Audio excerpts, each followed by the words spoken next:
Why Not? A queer podcast. Hi, everybody. I'm Rick Todd. And I'm Jeremy Williams, and you're listening to Wine. Why Not? A queer podcast. Episode 67. Scratched in episode Yes. 67. I, of course, cannot remember to ever change the episode when I put these together. That's all right. Hey, you know what's exciting for you guys? For us? What's exciting for I'm going us? to tell you. So, you drink wine, I do. and I do not. Yes. Hey, did you know that's why we call this Wine, Why Not? I did. Didn't we said this one time? Somebody's like, I thought you guys just bitch about shit and called it wine. I mean, we do. Yeah. We're going to today. I just want to let you know, I usually drink energy drinks. It's the only day I drink caffeine, is this. Except yesterday, I had to drink caffeine because I only had like 2 or 3 hours of sleep, and I was driving from North Carolina to St. Pete and then to Orlando. So I had a Red Bull. I have never felt so strung out in my life. Like Right now, we're on the drive. like on the drive. Like yeah. like I was tweaking. I think my eyes were going. I had my eye twitching and all that stuff from drinking this. It was just this same drink. So I'm curious what's going to happen when I start this again. Is my body going to be like 2 days in a row? Interesting. And I mean, start, my blood is basically coffee, so there's no going back for me. But when I was younger, and I would do road trips when I was in the Air Force and I was stationed in Louisiana, my parents lived in South Carolina, not far from where you vacationed. And I would road trip it, and I was like, oh, I'm going to do this, in one swoop. It was like, I don't know, 20 hours or something. But I'm just going to drive straight through. And I was a smoker then, so I would get a carton of cigarettes and one of those 6-packs of 5-Hour Energies. And the floorboards, when I was younger, the floorboards of my truck were nothing but empty cigarette packets and empty bottles of 5-Hour Energy. And every time somebody got in my car, they were like, dude, you have a problem. We need to talk about it. You know who can help you with that? We have. For those who aren't watching the video, I got wide-eyed.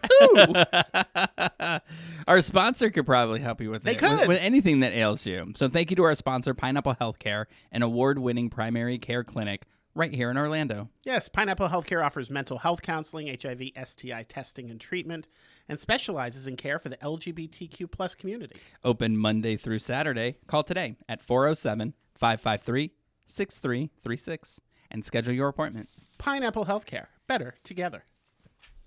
I hope that they listen and they hear me say that tagline and they're like, you know what? Let's do commercials and put Jeremy's saying our tagline in there, because that's just chef's kiss. Just throwing it out there into the universe. I've never heard someone say the words chef's kiss while they did it. Is that what that's called? Oh, really? Yeah. You've never heard somebody say chef's kiss? No, I guess I've never sometimes heard- they either say chef's kiss or they do chef's kiss. I want to cover all my bases. You've got people listening, you've got people watching. Yeah. Or you've got person listening, you've got person watching. Hopefully it's the right person. Well, we'll have to not be on the same cycle when we take sips of our drinks. Good times. Yes. So I listened to last week's podcast and my big drive. How do we do? We made me laugh. Oh, good. I mean, I laugh through it All I live for. as if I've never heard it before. Maybe I don't listen, and I'm like, oh.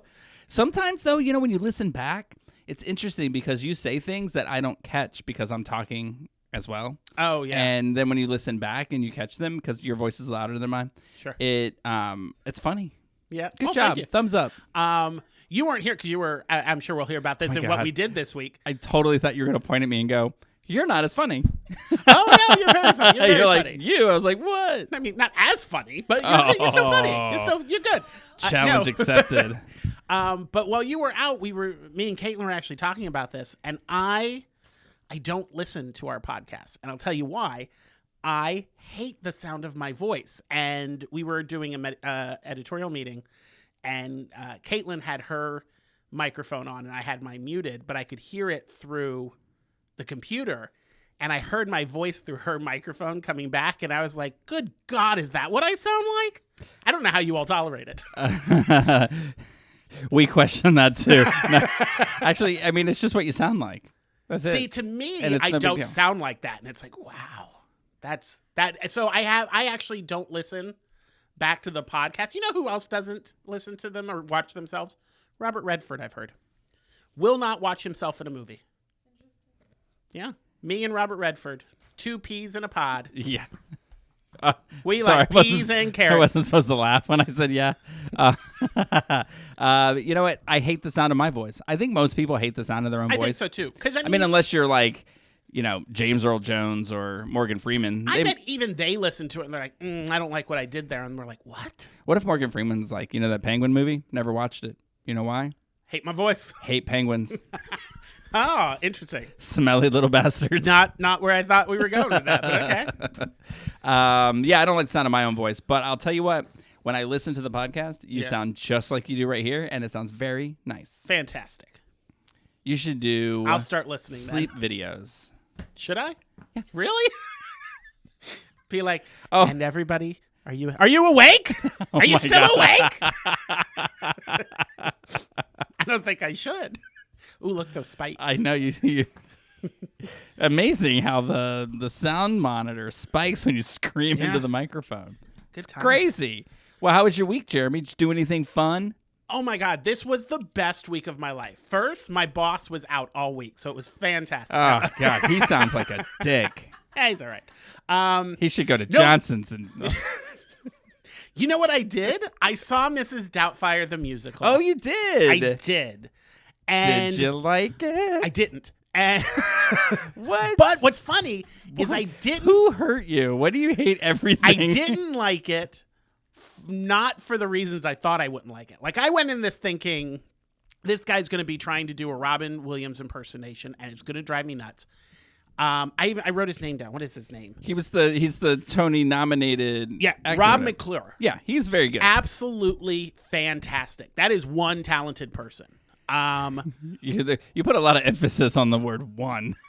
Oh no. For the most part, here's my issues with it. First, I realize, and this really doesn't have anything to do with specifically the cast or the performance that I saw.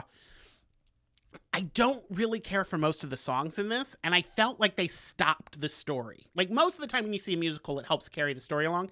I felt like the song stopped the story, and I felt like this would have worked amazing as a stage play. Didn't need to be there were a couple of musical numbers. The one when they're the gay brother and his boyfriend are changing him over, and the celebrity impersonators come out. That was cute. And then the rap he does with the DJ. Oh, yeah, that was really good. That was really good. He is super, super talented. I can see why he got nominated for a Tony.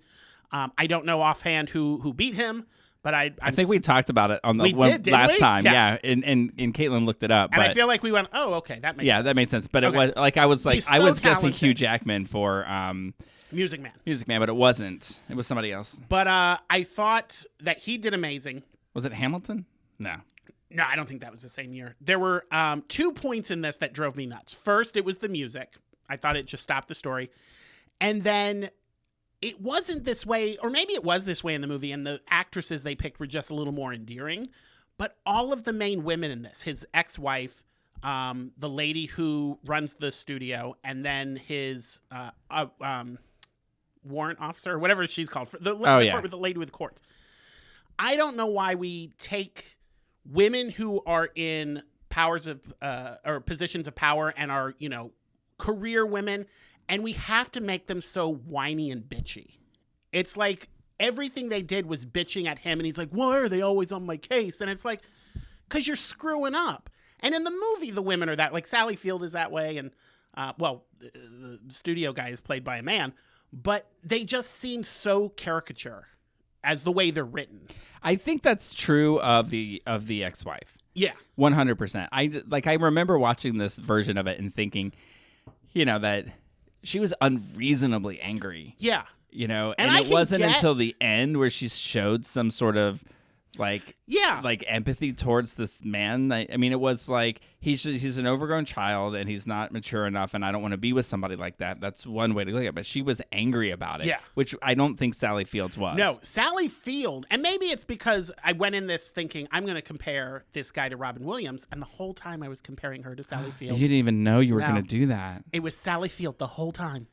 But I mean, the show is good. You like her. I would really, you really, really like her.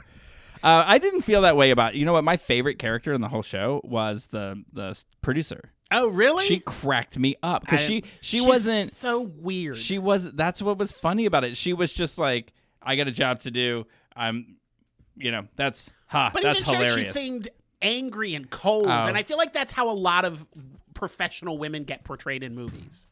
And I don't know. She rubbed me the wrong way. I didn't feel that way about those two, but definitely about the mother or the wife. Yeah.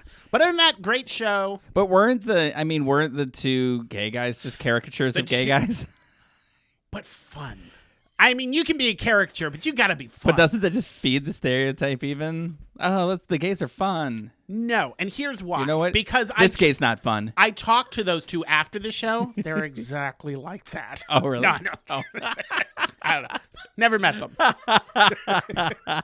Although I was researching it, I did find this interesting.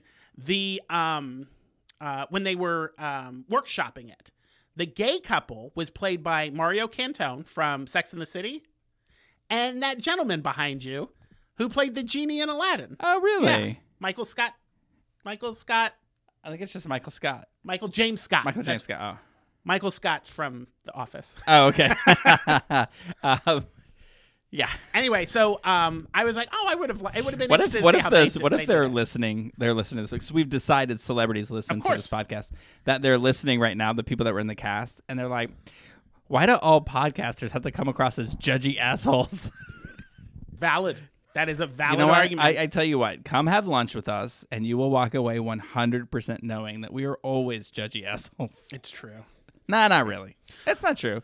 There are a time or two where, you do something nice. Yeah. I see you roll your eyes when you do it, but you do something nice. That's something else I did this week. I wrote it down. No, I did something nice. I went and walked for kidney disease this Sunday, last Sunday, this past weekend. I have notes pulled up here, and because I don't remember the name of it. Well, that's so weird. I got a call from my mom over the weekend, and her kidneys are doing better, so it worked. Thank you. Oh, my mother had surgery and had a tumor removed for her kidney, so my walk-in saved a lot of lives. Wait, you can walk for more than one person? Yeah. Okay. Yeah, why not? Sure? Yeah. Yeah, sure. So what? Who cares? Anyway, you ever watch the SNL impersonation that guy? I never remember his name. Portlandia guy. Oh, yeah, I can't remember his name off the top. Armistead. Oh, Fred Armisen. Fred, yeah. He does Joy Behar from The View on SNL. God, he is and so he's constantly yeah. goes like this, and he's like, yeah, so what? Who cares? But it was the kidney walk for the National Kidney Foundation. Oh, good. And we went. It was at Lake Baldwin. Did you walk the whole thing? I did. I walked. My friend Melissa, who has a I forget what I have no words today. She got a kidney transplant. 21 years she's had her kidney. So oh, wow. We went and walked her and her husband, her little girl, and I. We went and walked for kidneys. I have so many questions about that. Yeah. Does she know anything about the kidney she got? I don't know. Who it came from? I don't know. So curious about transplants. I'm curious about them. Which is funny because Jen will Jen will say something at the house and I won't ask one question. And then she'll be like, why don't you ask questions? And then we come here in this podcast, you tell a little bit of a story and I'm like, I have so many questions. Maybe she should open all of her stories with kidney transplants, and you'll be like, "Tell me more." And she'll be like, "The garbage needs to go out." She does not have a problem telling me that needs to happen. So those are the two things I did that were worth talking about. I do want to say, because I know that you've got a lot to say, because you had a very adventurous week. I did binge watch it. Maybe if you want to watch it, we'll talk about it on the podcast in a later episode. But the new premiere season, first season of Dead Boy Detectives came out on Netflix. And it's based on a DC Comics. Such a good show. And it's got cute little gay ghost boys in it. So, are they in the entire series? They aren't. The entire series is about them. Oh, it's about gay ghosts? Well, one of them is gay. And one is... he seems like he should be gay. One is questioning. But it's called Gay Boy Detectives, and they're two ghosts. They're what? Gay Boy Detectives. Gay Boy Detective. No, Dead Boy Detectives. Sorry. Oh. Let me change that note there. Dead Boy Detectives. They're both ghosts. They're both detectives, and it's fantastic. On a fair note, I would watch a show called Gay Boy Detectives. I know you would. We would have already started talking about Now, that for the podcast. I just want to make sure that this show that I would watch would be called Gay Boy Detectives, not Gay Boy Detectives. Right. Okay. Just want to make sure we're clear on that.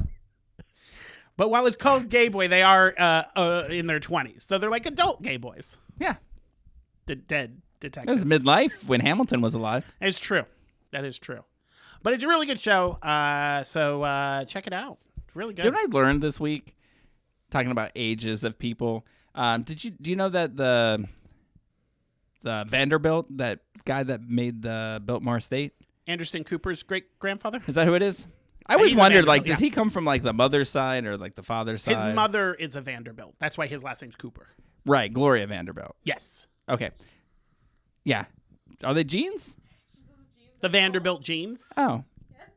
They're all the same. There's only one Vanderbilt family in the world. Anyway, the guy who built the estate, right? He died when he was 51 years old. But no, his something exploded. Botulism. Appendix. His appendix. Yeah, we're Wait, both good with whoa, words. whoa. He died from a bursted appendix? Yeah, he was getting complications. He had appendicitis. And he went to the hospital, and they were going to take it out, and he died. Oh, my God. And that's, I mean, at 51, building that humongous house. So are you familiar with the Biltmore Estate? I've heard of it, yes. The Biltmore Estate is like the largest family home in the United States. I guess it could be the world, because it was probably a castle that's bigger. Better than the house built by the Queen of Versailles right here in Orlando. Did that ever get finished? That and that tower on I-4, I don't think either of those are ever going to be finished. I expect our old friend Mark, who I'm sure religiously listens to the show, will be messaging me and being like, it was built 3 years. There's a new documentary about that, right? Oh, is there? Yeah, because there was the Queen of Versailles is a documentary about them building this. There is I think it's finished, and that there's a new show coming out about it. Oh, interesting. Well, I look forward to seeing what it looks like. Yeah. Anyway, Yes. So I went to North Carolina. It was my 3-year anniversary. So my husband and I, you know what's funny? We planned to go there, and then we learned what you get on your third year anniversary. The gift is wood, and so we were in a cabin in the woods. We did see, because you were posting photos along the way when you first got there. That first photo, it's you and Dylan. You're holding your dogs. Looks very much like the type of photo that you would see in the beginning of a horror movie about your disappearance. I want you to know that everything about this trip was a horror movie. It really was. So, I mean, I'll just talk, and then when we hit a time limit, when we don't want to hear it anymore, then we'll just move me along. But you brought that up, so I'm going to tell the story. Like, okay. I have an unhealthy fear of home invasion, right? So we're staying in this tiny A-frame cabin in a mountain, where it's just dark all around. Now there's other houses, but they're sparse, around. I mean, there's enough other houses to make it feel neighborhoody, but you're the only one on this street, and around you is all woods. And so when we got there, I told Dylan, I said, we need to go. No, before we left, I said, we have to go to the store and buy flashlights. He's like, for what? And I was like, well, we have to walk the dogs, and I'm not going to walk the dogs in pitch darkness. And like a Did bear. you have your phone? Your phone has a flashlight. That's not good enough. Oh.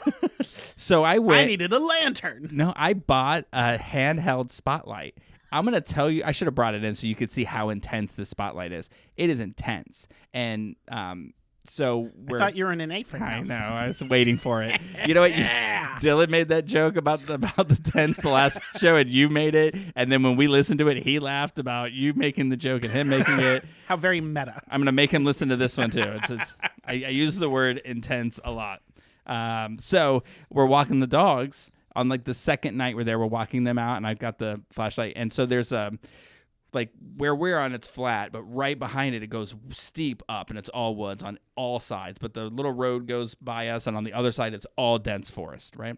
So I'm just sitting there, and the dog's walking in circles. So I'm just kind of going around like this, and I flash it out there, and all of a sudden, 2 green glowy eyes are looking back at me, and I'm like, holy shit. I was like, Dylan, what is this? And then the eyes get higher, and then they get lower, and then I look over, and there's another set and another set, and I'm like, I'm not sleeping tonight because these things are aliens, and they're going to come and kill me. And he's like, they have to be deer. I'm like, I don't know. Like, they don't have to be anything, but aliens. Yeah. So we went out the next day and we came back up. There were 3 deer in front of our place, but it was daylight, so they weren't scary. So it was kind of cute. But yeah, I was petrified of dying the whole time. In fact, the last night we were there, I didn't sleep but 2 hours because I'm like, there's a story here. Sure. But I ended up telling the people at the grocery store that we were leaving our Airbnb, and I feel like they're like, oh, hey, and like they know where the Airbnb is, and I just told them that we were packing our car and getting ready to go and that they were going to come and rob us and kill us. So I couldn't sleep. Because that's how I watch way too many CBS or Paramount Plus shows about crime. I have a list of movies I want you to watch now that you're back from your cabin. No. So here's why I had to tell the people, right? So I want to say that I loved the place we were staying in. It was my first Airbnb experience. Yeah. And it was great. But, you know, have you ever stayed at Airbnb? Yeah. Yeah. So there's like a list of things they want you to accomplish do's before and you don'ts, live. yeah. And one of these, you know, it was to wash the dishes and put them away. That all makes sense. But one of them said, because it's in the mountains, I guess this mountain that they don't have a trash pickup service. So you have to take your trash to one of these places, and they gave us a list of like 8 or 9 places to take them to, but they're all like municipal buildings. And we were leaving on a Sunday. Or we were leaving Monday, but like at 3 a.m. But the buildings weren't open on a Sunday. So we drove to one, and it was not open. And we're like, that we had our dogs, and we walked them every day, and they poop every day. And so I've got trash bags full of dog poop. And I'm thinking, I'm going to have to either just get a ticket and throw this in a dumpster. But because there's no trash pickup, all the dumpsters were locked.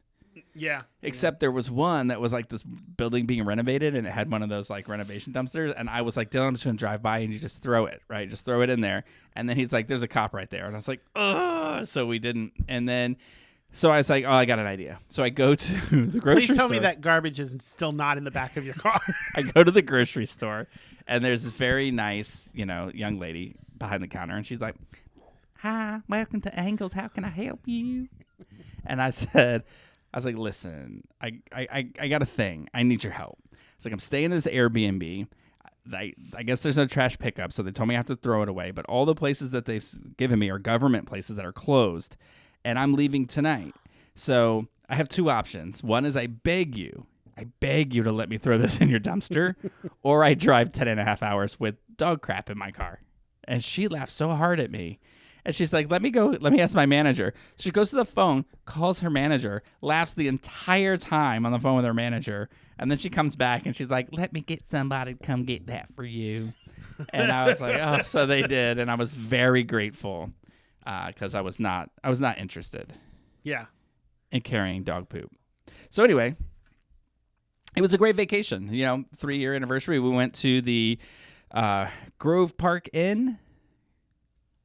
Sure, that's what I go with. Omni Grove Park Inn. There's a restaurant there. There's several restaurants. There's like, because it has this beautiful sunset view, and you have all of these different restaurants. We didn't book it to get like that really cool one that's outside, and but it was kind of chilly, so I didn't care. So we were in like one to the side, but it was so good. It was called the View 1917, and I had a steak. Guess how much it cost? See, North Carolina, it cost you $7.99. I should say it was a Wagyu steak. Oh, $999. No, it was $100. Oh. Or $98. So I was like, why not? How was the Wagyu? It was, it was good. Did it melt like butter? I hear it melts like butter. It was fine. Oh. I mean, it was like it was just like getting, the filet at Longhorn to me. But it was a little better than that. It was good. The food was actually very good. So I shout out imagine to there's them. a foodie listening, and they're like looking at each other like, he didn't have the right Wagyu. Yeah. Well, I just want to tell you, foodie, I never said I was sophisticated.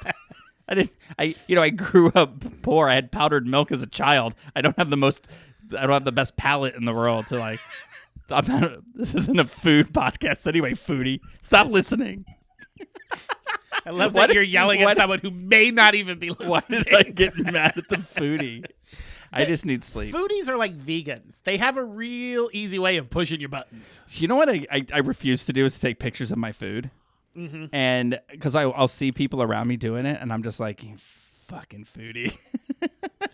I think it's weird. That being said, we have taken pictures of our food, but they were for business ventures. Like Oh, Disney yeah. and stuff. No, we take a picture of their food, Yeah. not our food. Like I don't order it to say like, oh, I'm checking in Yeah. here, and like, I just want to put that out there because those foodies who are listening, they're going to be on our Facebook page and like, they have 9 pictures of food that they ate. I'm going to send this to them. yeah. These And foodies now, are and getting now I'm on my gonna go nerves. tell the Taylor Swift fans what he said about Taylor Swift in episode 5. I love her, by the way. I just want to. I want to make sure everybody's aware of that. I have mad respect for her. I am a Swiftie. I am a member of the Beehive. I am a Barbie stan. I don't know what they call those. Barbie stan. Barbie stan. I love everything that women love, and I love women. I have so much respect. I'm not even gay. I love women. I'm just letting you know. I have so much respect for Taylor Swift and Beyonce. I don't listen to their music, but I have mad respect for them. I do enjoy both of their music. I mean, Did you listen to the new one? For both of them, yeah. Are you still getting your way through the 5,000 songs that The Tortured Poets Society. That one's a little tortured? That's a little mid, as the kids say. But she's still nice. She's still lovely. And she's still a billionaire. So who cares what I think? I don't think I would listen to a poet society. So to listen to a tortured poet society, ya. I mean, in my brain, I ask myself this question: is there any other kind? Sorry to all the poets out there. I know what you do is important work. There are quite a few Way more Beyonce important than me. country songs, though, that I really dig. I dig that. I dig the country album. I like Taylor Swift's right? country album, too. Yeah. Forgot to take Tums before I started drinking the wine. And on top of that, for lunch, I had onion rings and chicken wings. So it's a battle in here right now. How fun for us. Caitlin, we're going to get through this in about an hour and 15. So I will say that I went to the Biltmore Estate. Yes. We went there for one day. I remember when I was just out of college, and I had come down to Orlando, and Jen and somebody I was dating and I were like, oh, we were in Tennessee, and I was like, let's go drive through where I used to go to school-ish, and we kind of passed it and went to Asheville, and we were going to go to the Biltmore Estate, and we were like, $65 a person. We couldn't afford that, so we didn't go into it. But I went this time, and the prices went up a little bit. Oh. It was like $100 a person to go into this house, but it was set up really well. It's pretty cool. You just take this little thing that's like a cordless phone, and you press a button when you're in a room, and you listen to what it has to say about it. Wow. Really kind of cool, gorgeous, very Gilded Age. Yeah. Yeah, it was kind of cool. And then all I could think about was how much money they must have. Like, that house is gorgeous, and there's something like 100 rooms or something ridiculous. It was over 100,000 acres when he owned it or bought it. Now it's down to like 8,000 something. But it's huge, and it's beautiful. We had a really good time there. Oh, nice. And we drove through the Blue Ridge Parkway and saw some falls, which is very nice. Went to Blowing Rock and Grandfather Mountain. Did you say Blowing Rock? I did say Blowing Rock. What do people do with this rock? Well, take a guess. I'd like to hear what you have to say. Is it like one of the when teenagers go out to like Necking Lane or something like that? Is it like blowing? No, it's where you buy cocaine. Oh, I prefer the other blowing. Now, there's a whole story about this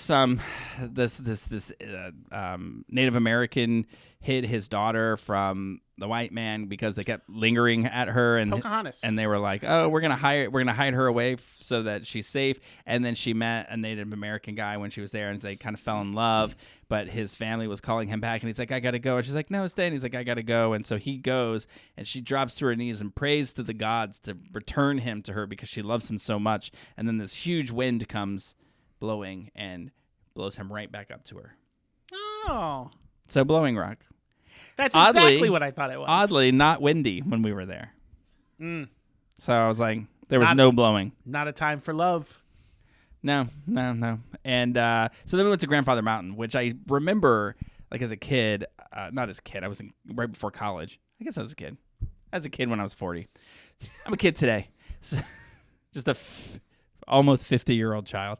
So I remember there being like this big bridge that you had to walk across. That's kind of like the scary bridge, but it's like really high in the sky, and then you got to think. Now, I have developed a fear of heights since then. So I was like, we're going to conquer this, and we're going to go and do this. And it was petrifying. Did you do it? I took a video walking across the. I wonder if I can just play it so you can hear it.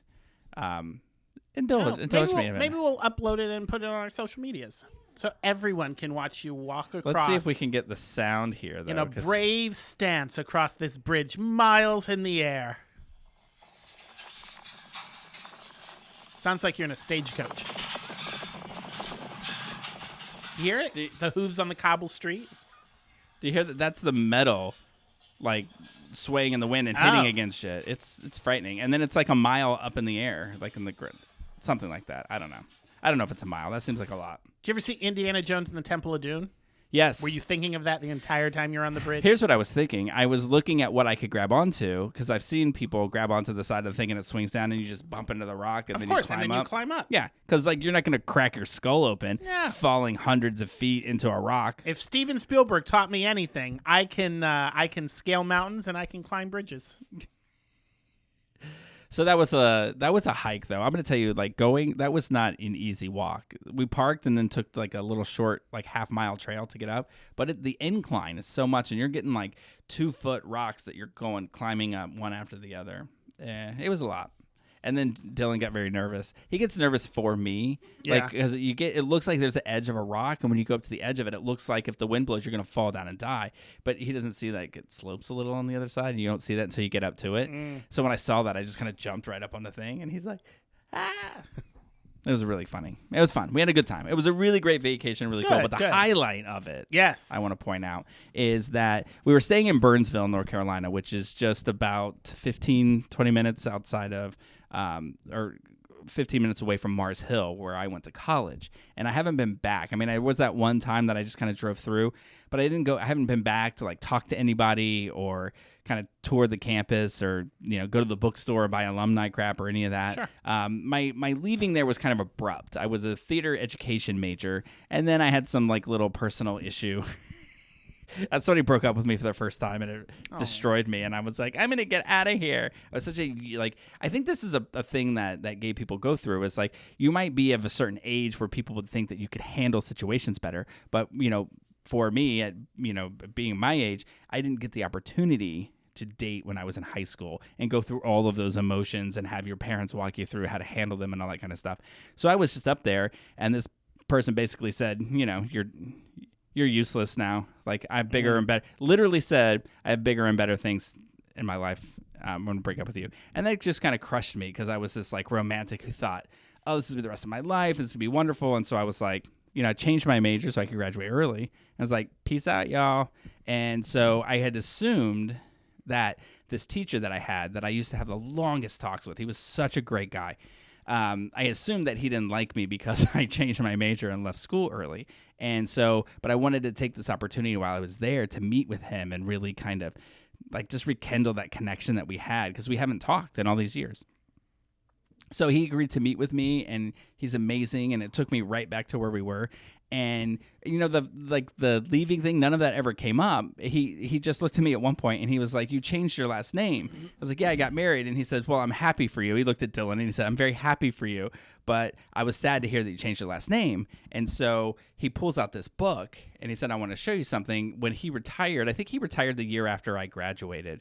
And he still writes children's stories, he writes plays and things like that. So he wrote this, and I'm going to kind of put this up to the camera, this is a children's book that he wrote. And in the town here, he calls it Claggett Cove. And that's where they're staying. And he just showed that to me out of the blue. Dylan looked at me and he was like, are you going to cry? Are you going to cry? Because it was so amazing. Like, this man that I have so much respect for thought that much of our relationship that he kind of put it in a book, and I thought that was amazing. That's awesome. That was cool. And I'm sure he does like you, but I have thought about writing a book, and I have the last name of somebody who I'm going to use in the book, and he was my high school bully, and I am going to use his name and drag it through the mud. I will make him pay for everything he did in this book. You know what's funny is that I've told this story a couple of times, and I've showed this book to some people, but I haven't read it yet. I mean, I just got it. I haven't read it yet. And I don't know. So that may not be a good thing. I don't know what happens at Claggett Cove. It could be terrible. It might be. He could be at home right now laughing to his husband, saying wait. He's like, how was your day, dear? He goes, that bitch finally came back. Did you give him the book? Oh, yeah. Did you tell him what it means? No, I wanted to figure out on his own. And then they laughed and laughed. Then they're listening to this podcast right now going, he still hasn't read it. No. Fooled you. Rick doesn't read books. No, I just, there's certain people in your life that you run into. And Yeah. there's, like, you can count them on one hand that have that kind of value to you. And the C. Robert is one of those for me. He's an amazing, amazing man. And I think the world of him. Again, I would read the book before you say things like that. I'm sure it's a good homage, and he's a very nice man. I have no doubt that he is the person that I talked to the most in college of anyone else. Like, I used to tell my friends that I was going to stop by C. Robert's office and have a conversation with him, and I'd meet them at dinner, and they're like, "We'll see you in the morning," because they knew when I went into his office, I was going to stay there for hours talking. Always the case. We went to lunch one time, and talked so long at lunch that they were like, "Hey, we need to set the tables for dinner," and we had to leave, and we were both hungry when we left. So I was like, "Well, I got to go get dinner now." He's a great guy. Good times. Very nice. Anyway, that was the gist of it. And then I drove an insane amount of time on very little sleep, and I'm a little out of it. So, well, nice. I mean, that sounds like a good vacation. it was a great vacation. Now, do you ever do this thing like you go on vacation, you come back, and you're like, "I need a vacation from my Yes. vacation"? Yes. I didn't get it. It's because most people, like you, they take their vacation up to the last moment. Yeah, You gotta give yourself a few days when you get back. or at least one. Yeah. When I went to Philly, we flew back Saturday. And I had Sunday just to veg out, do nice. nothing. Yeah. Yeah, I would have done that, but somebody was like, "We have to record the podcast," so I came in today. That's you, Caitlin. That was you he was imitating. No, Jeremy, that's what you sound like on the podcast. No! Lies! You said I sound good! Oh, good times. All right, so let's jump into it. We watched the next episode installment. of What Mary episode are we Intro- on? 4. I realized last you week. said it was 4 I last said it was week. 4. These episodes are blending together. I'll be honest. I like this show. This show is starting to drag. I'm glad to hear you say that. You don't like this show. You're in love. You do find yourself saying you like things that are trash just because you're in love. Yeah. And that may be this. It may Hey, be. it describes my whole life up until Dylan. It is. It's becoming quite a, what do they call it, a slog to get through. Also, like, who wrote this? Sybil? Yeah, I mean, know, right? come on. The king is just all over the place. Now, what I did do this past week is because I was curious about how much of this is like over dramatized, and in real life, this dude was like cuckoo bananas. He was like psycho crazy. He's batshit crazy king. He also is the Bible king. He's the one who gave us the the King James version. Now, I think, though, that the church wrote that and called it the King James sort of ironically, and they put homosexuals in there to... He's the that is his he is the one who he's the mandated one who that version of the Bible. So he's the one who decided to say, or did they put that in there to piss him off because of his ways? Yeah, well, the homosexual part was in there before that. Well, the word homosexual was never in there until No. did But it. the man shall not lie with man thing was already in there. But the king. Yeah, but your boyfriend sits on top most of the time. He's not lying with him. That's true. That's true. And on the other one, they were standing in the hallway. Oh, they were. That see, he knows how to get around the rules. Anyway, my overview. I mean, we'll go through it. Man, your boyfriend is really starting to irritate the piss out of me. They're all irritating me. I'm like, why? I don't understand why this just couldn't have been a movie. Right? Remember when I said it needed to be seasons worth of things? Yeah. Now I'm more like, no. We could have wrapped this up in 3 episodes. Also, like, mini series. I like people who are, sometimes you root. Bathed. Well, yes, I do like that. But sometimes you root for people. You can root for the bad guy, but then when they are heartless, or when they do something cruel, it takes away a little bit. Yeah. And Mary was cruel this episode, and I just kind of thought, And then the king went nuts, and then your boy, why did he go to France? So he went whiny. to France to learn how to to be a leader, Yeah. to take what's yours, and he's so Whiny. Not whiny. It's something else. There's just like, I just can't. He's very angsty. That's it. That's exactly what it is. I said he even rides the horse like he's whiny. Yeah. He's just like, He's just like, I don't know why we have to do this. Why won't the king let me ride up next to him? And then I just can't. Anyway, go ahead. Yeah. So yeah, we won't. Great episode. We won't spend a whole lot of time on it. We'll hit the highlights, and then if you're watching along with us, we're gonna finish it out. But just know that the next few episodes better be good, because I'm getting bored. So it opens with James and George in bed, and King James bites George. The king is losing his marbles. Not that he hasn't been losing them, but he like goes super depressed in this episode. And they're laying in bed, and he bites him. And then George is like, "Ow, James, why did you bite me? Ow, Charlie. Ow, Charlie, why'd you bite me? He bit me." Do you think that they did that for us because they knew the other show we were covering this week? Oh, maybe no. You know, They I don't know they listen listen. to us. I know they listen. They just my boyfriend listens, and right now he's crying. Thank you. I'm sure he's nothing like that in real life. It's a character. He's wonderful. He's the I'm sure he makes you ever. breakfast. You go out to a work event. You come home. He's not whiny about where were you? Who did you talk to? No, not at all. He's perfect. Anyway, so while George is off getting bitten, his brother John also going crazy. Apparently, just people went crazy back then. John has been doing this thing where he walks into the lake. He can't swim. There's nobody around. First of all, somebody in John's state. Why is he left alone all the time? Do they want him to kill himself? Well, they probably didn't know too much about what his state is. You know what I mean? Like, I think when he said, "I like turtles," we knew what state he was in. It was giraffes. Giraffe, that's what it is. I like giraffes. When he was walking into the lake, I looked at Jen and went, "I like giraffes. They could walk into a lake and still breathe." That's what he was. He was trying to be a giraffe. God bless him.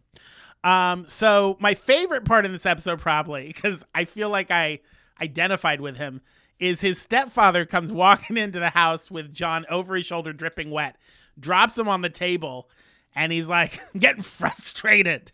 I liked it when my life was nice and easy." And then he walks out. That's all we saw of him in this episode.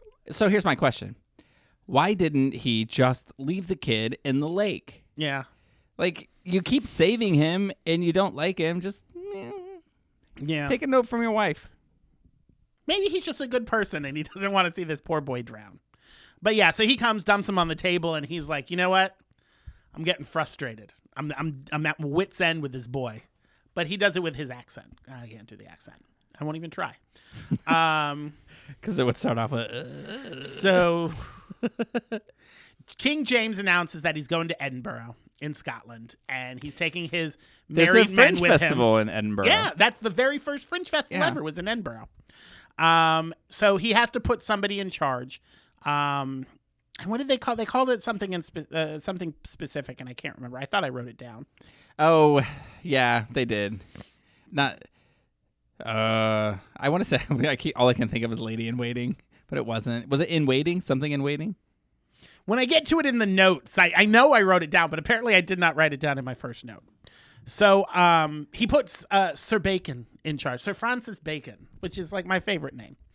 So he's put in charge, even though Sir Coke, who we all know is the father of the young girl who Mary wants John to be fixed up with, he was like, everybody's just getting whiny. What are their jobs now? So Coke's job is like he's like the Supreme Court judge. Yeah, he's like a magistrate or something. Right. Yeah. And what's Bacon's job? Bacon is the attorney general.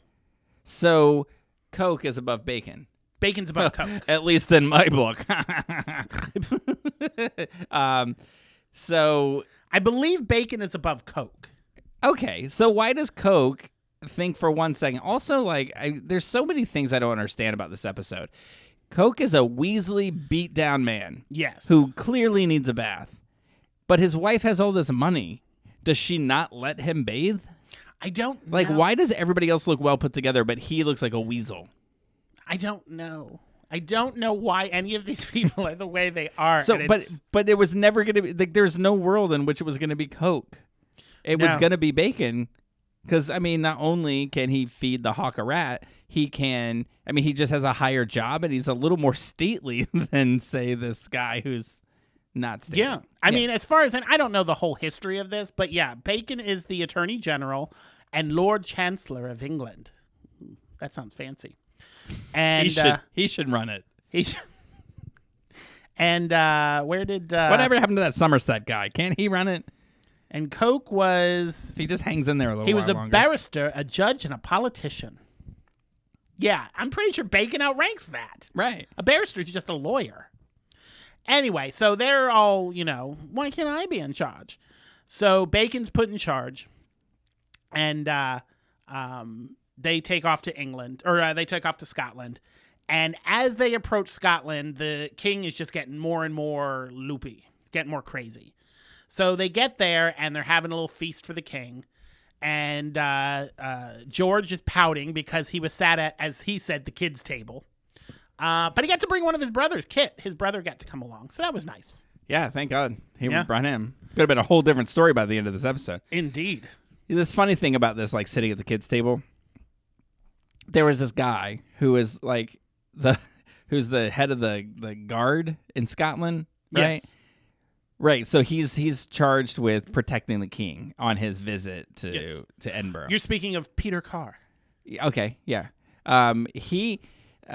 It was cracking me up at this thing because he gets up to dance. Yes. Now, he's the head guard, and he gets up to do this dance, and he's doing the dance, which is remarkably similar to the dance that George did in the first episode. I mean, this is early England time, so they only know 2 dances. That's probably why they waited to release TikTok, because if they had released it back then, there was just 1 and 2, you're done. 1 and 2, you're done. Yeah.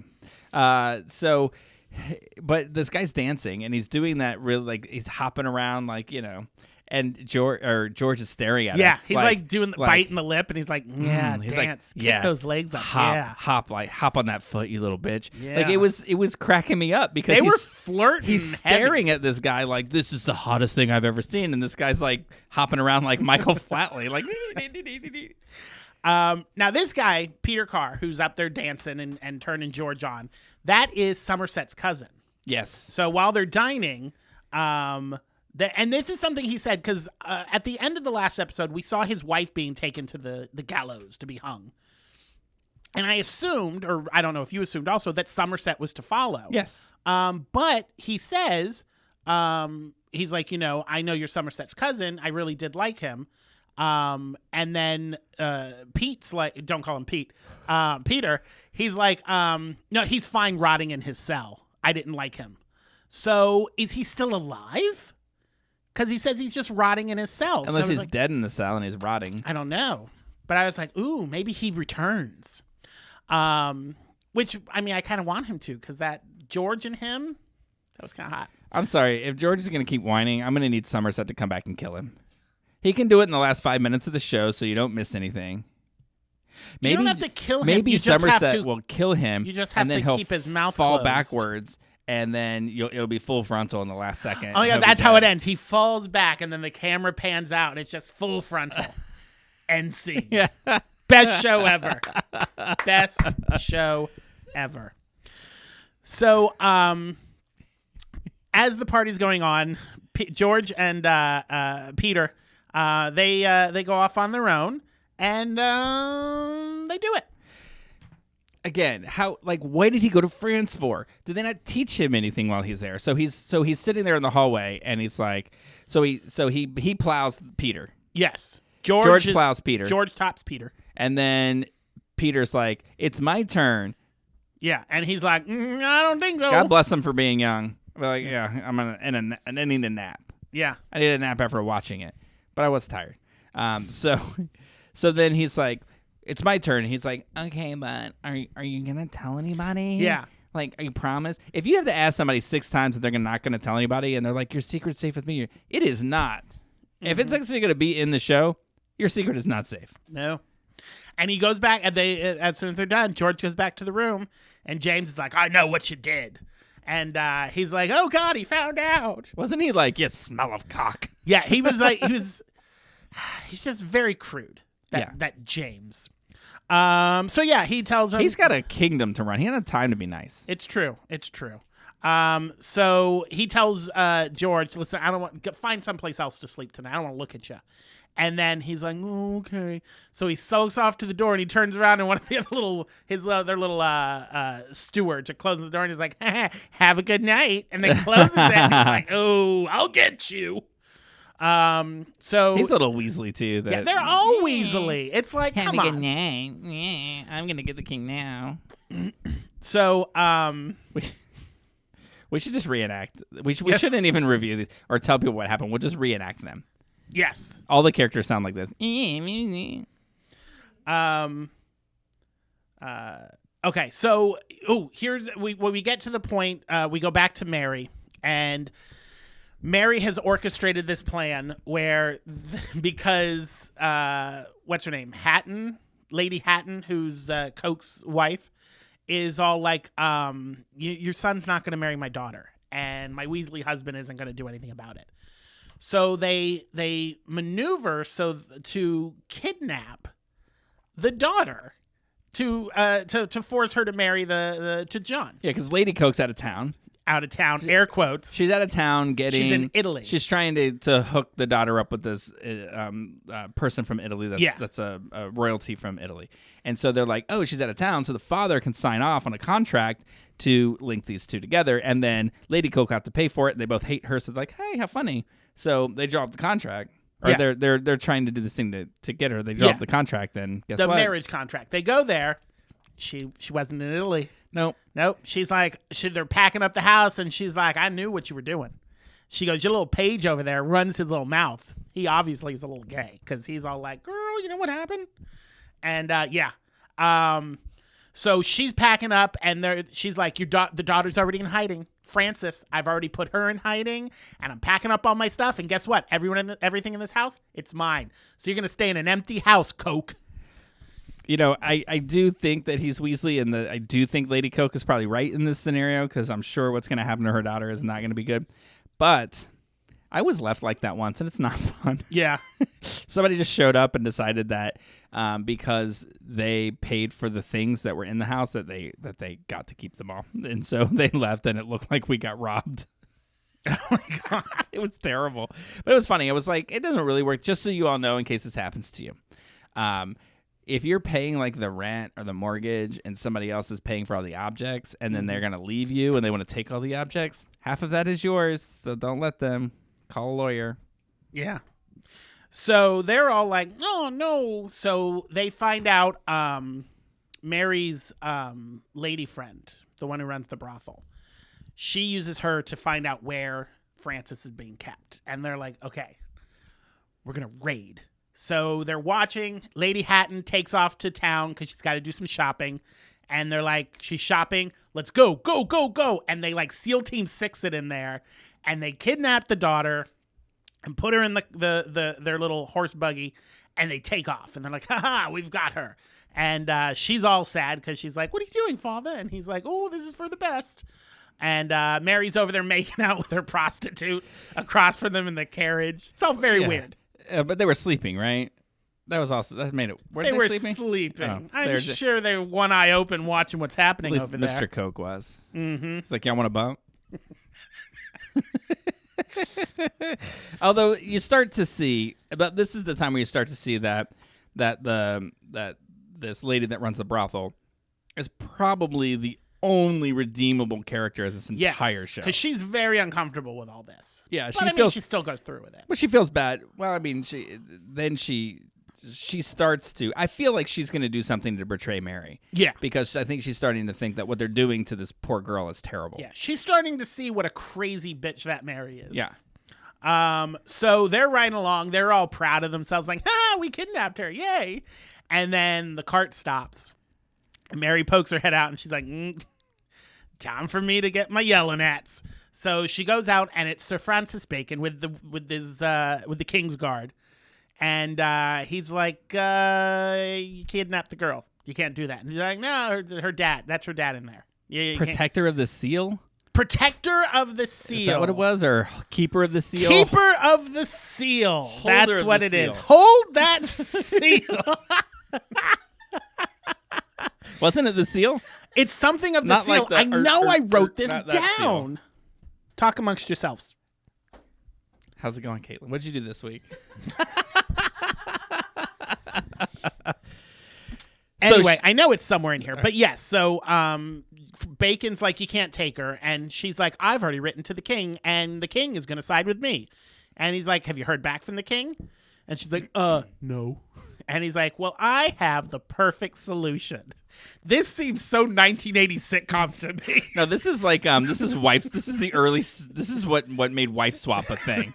So Bacon says, listen, until we hear back from the king, Lady Hatton, Lady Mary, you and Francis, the three of you, you got to live in a house together. It might take months. It might take years. We don't know when the king's coming back, but the three of you ladies are going to live together until we hear back from the king on what we're going to do. It sounds like it should be a sitcom. Yeah, that's what I'm saying. It sounded like an 80s sitcom. But set in the old time. Yeah. I would totally watch that. Yeah, it would be funny. Because they're like two, like hardcore. Do you remember My Two Dads from the 80s? Yes. Like that, but with ladies and in the 1600s, and they hate each other. So just like So it. nothing like My Two Dads. You know the show BJ and the Bear? It's just like that, except there's no Nope. monkeys. And no bears? Wait a minute, is there no bears in BJ's and the Bears? BJ and the Bear. The bear is the monkey. That's his name, Bear. God, the 70s were so stupid. Or wait, or was that BJ? BJ and... Maybe- Okay, so one's a monkey. What's the other one? A person. That drives the truck. Is it a big fat gay guy? He's a truck. Because he might be the bear. Anyway, I lost my point. So anyway, they're all He living says with they have each to live other, yeah. together, yeah. So we cut back to Scotland, and George comes into the room, and James, for the first half of this episode, James doesn't leave the fireplace in his bedroom. He's just standing in front of the fireplace. So he's like, letters came from my mom. And, do you have an answer? The bear is the monkey. Caitlin says the bear is the monkey. BJ is the man? Yes. That BJ is the man. Who was the man from My Two Dads? Oh, That's is that why you brought it That's up? why I brought it up. Paul Reiser or the other one? The other one, Oh. right? Is there a picture? Greg,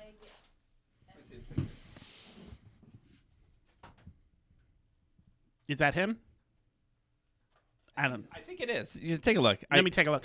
I used to watch My Two Dads, and I had such a crush on the other one. Not Paul Reiser, but the other one. And then I watched an episode like in the last year or so, and I was like, oh, really? That was my taste back then? All right. You know what I watched the other day was As Good as It Gets, That's a good movie. and that is him. That is... Oh, yes. He has a beard in My Two Dads, but Yeah, that is he's, him. and he's just real young in this one. I feel like, do you ever see Hook? I'm like looking, I was like, there you are, Peter. Anyway, I was watching As Good as It Gets, and I thought that I was watching Helen Hunt act, and I was like, wow, there was a time where she was super popular. Yeah. She was And- all over the place. And I was kind of like, She won an Oscar and an Emmy in the same year. was it when she jumped out of a window and grabbed the? Oh no, she was in that after school special, where she jumped out of a window and the glass broke and she picked it up and she started stabbing herself in the arm and she's like, it doesn't hurt, it doesn't hurt. It was all about. No, she won for PCP. Mad About You. Oh, okay. Although it sounds like she should have won an Emmy for that. I think that was her. Anyway, so yes. he made them live together. Oh yeah, he made them live together. George brings the Mary's letters to James. James is like, I don't care. Throw them in the fire. And he's like, you really should read this. He's like, throw them in the fire. So he's like, okay. Just chucks the letters in the fire. Like, who cares what your mother has to say? So these poor women are just living with each other, sitting at the table, having tea, just throwing barbs at each other. The daughter's in the middle, and she's like, can we please be civil? We're living together for maybe months. And Mary looks at both of them and like, could be years. And I'm like, oh, God. So the letters. And we find out when George is getting yelled at by King James, We kind of find out a little bit why he's so temperamental there. Apparently, when he was younger, the reason he became king is because Scotland killed his father, and then shipped his mother off to England to be beheaded. So that puts a stink in your travel plans, if you know what I mean. You don't really want to go home when that. And then you're happens. like, why did he even go there? Mm-hmm. He was looking for a heart. There's reasons. So anyway, James takes his merry men. I'm going to constantly just call them the merry men. For a walk in the woods, and James becomes paranoid that they're all going to try to kill him, so he jumps into the river. My favorite part about that is when he was like, "It was you," and then he goes, "No, it was you, the brother." Yes, of course. And then the brother's like, "The fuck? Why did I come? Like, why are you dragging my name into this shit? I didn't do anything." So I kind of started to like the brother. Yeah, I do kind of like the brother. Yeah. Peter jumps in and saves the king, and they bring him into bed, and he's coughing and he's all sick. And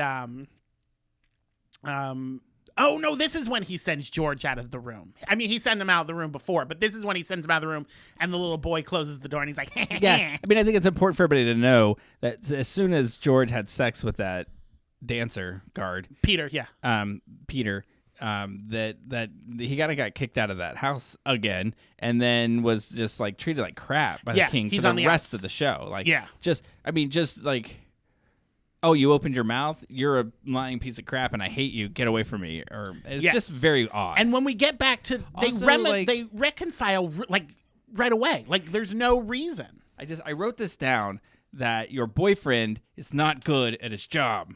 So why, when the king's in the river flailing around, did George not jump in the water and get him? Because he's fed up. Somebody else jumped in the water and got him, and George is like, did you watch him? Yeah. He's like looking around at everybody else, like, somebody do something. I'm like, you know what? No, he needs to kick you out forever. You're a terrible person that you know what I mean? Like, you're supposed to be his person. Oh, George. I want to know, Mary needs to get her money back. That's all I'm saying. It didn't work. Excellent segue. Speaking of Mary, we cut back to Mary, and it's the middle of the night, and she looks down because she's trapped in this house, and she looks down, and Lady Hatton is talking with Bacon in an alleyway, and she hears them all chit chatting, and they're talking about John, because apparently John slashed the face of one of the lady maids at the house. She lost her eye. And they're like, Mary's like, it'll be all right. She's talking to her lady friend. And she's like, it'll be all right. I'll pay her out of the dowry. She'll be paid handsomely.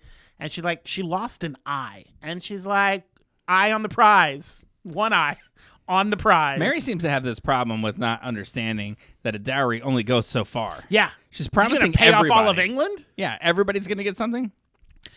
So King's all crazy and coughing in bed. Mary is saying it's okay. We'll pay off all the ladies that our son hurts. But she's overhearing this conversation that they're having because they're like, "Oh, I'm going to tell the king as soon as he gets back that John slashed his face, and your daughter's going to marry the person from Italy that you want, and we've got this whole thing." Yeah. All the while, Mary's 10 feet away from them in the window of a dark place holding a candle in the window like, I'm spying on you, and they don't know she's there.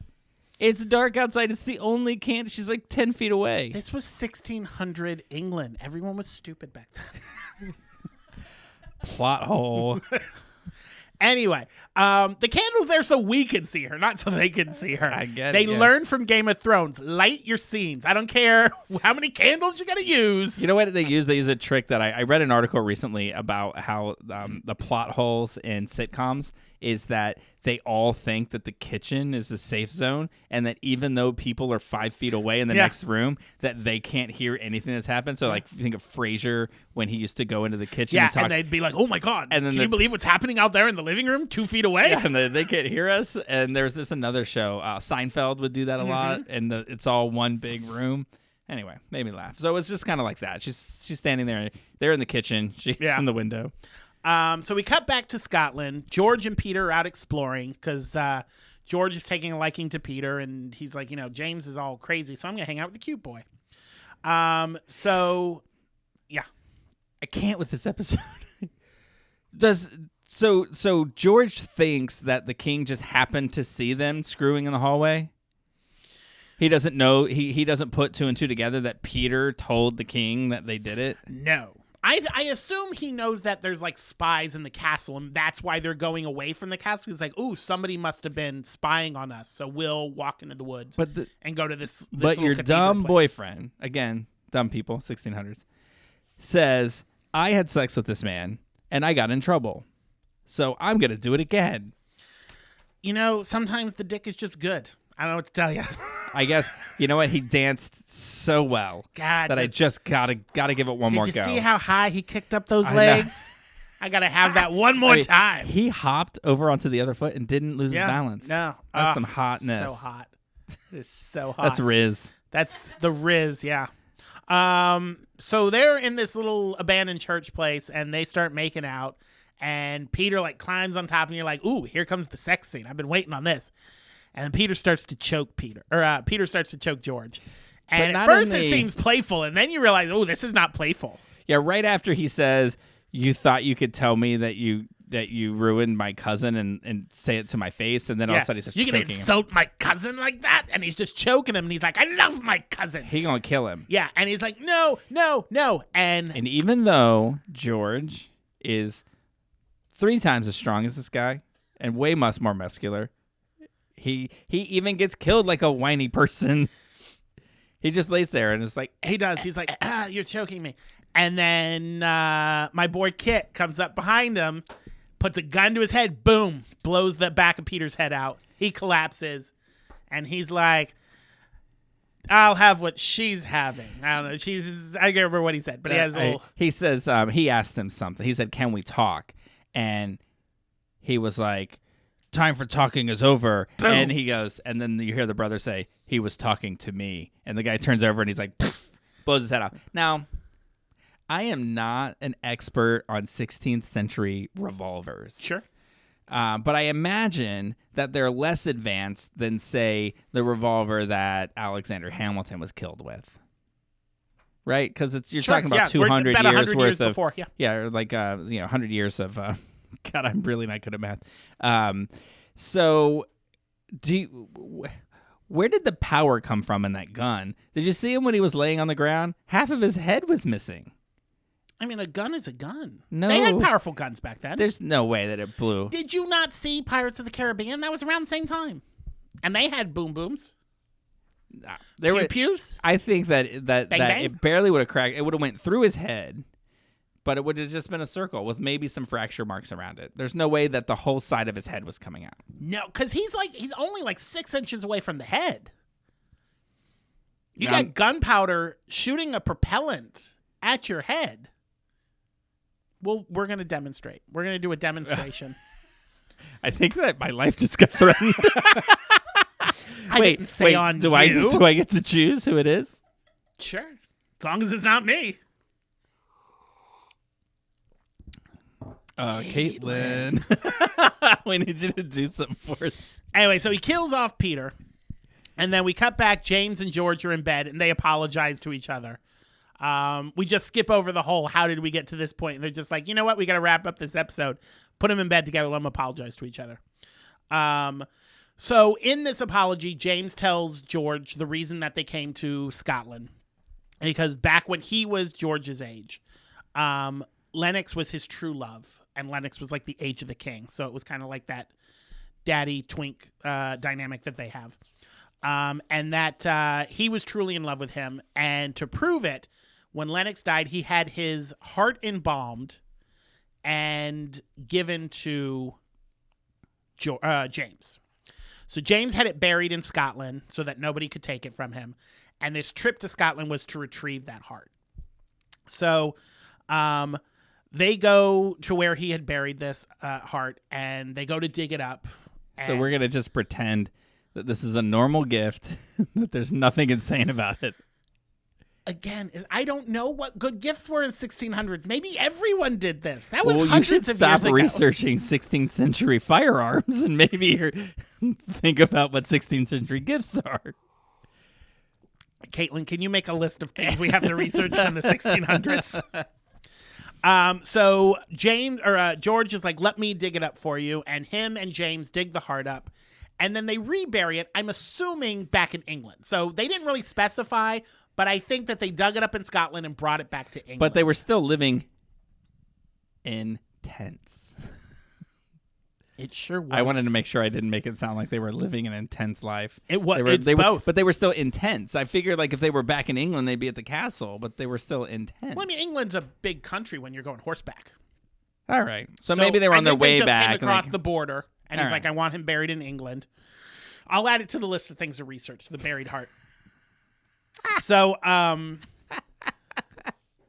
they get back and they've got their little camp set up, and Bacon shows up, and he's like, George greets him, and he's like, oh, hey, Sir Bacon, what are you doing here? And he's like, you couldn't wait for it. We'll be back in a day. You're supposed to be protecting the seal. And or he's something. like, I still haven't found that note or whatever the hell his name is. Anyway, so he's like, you rode all the way out here? And he goes, yes. And he goes, I thought I'd go ahead and get an early start. And he's like, oh, wanted to bend the king's ear first, eh? And he's like, ha, ha, ha, ha. And he walks in all smugly. And there in the tent sits James speaking with Mary, who came the night before. You got to get up quite. She was already awake. I know. Look at Caitlin's face. Caitlin's jaw dropped. Caitlin's like- That's what Bacon looked like. Yeah. He walks in and Mary's like, oh, hello, sipping her tea. And he's like, bitch. I didn't realize that Caitlin like intently listened to these descriptions and is like following along. Like she didn't have to watch the show because she's like, Yeah. but she was like, oh my God, no. But right before they go into the tent, he's like, "Yo, I just wanted to bend," or he said, "Yo, you thought you'd come bend his ear?" And he was like, "Well, yeah."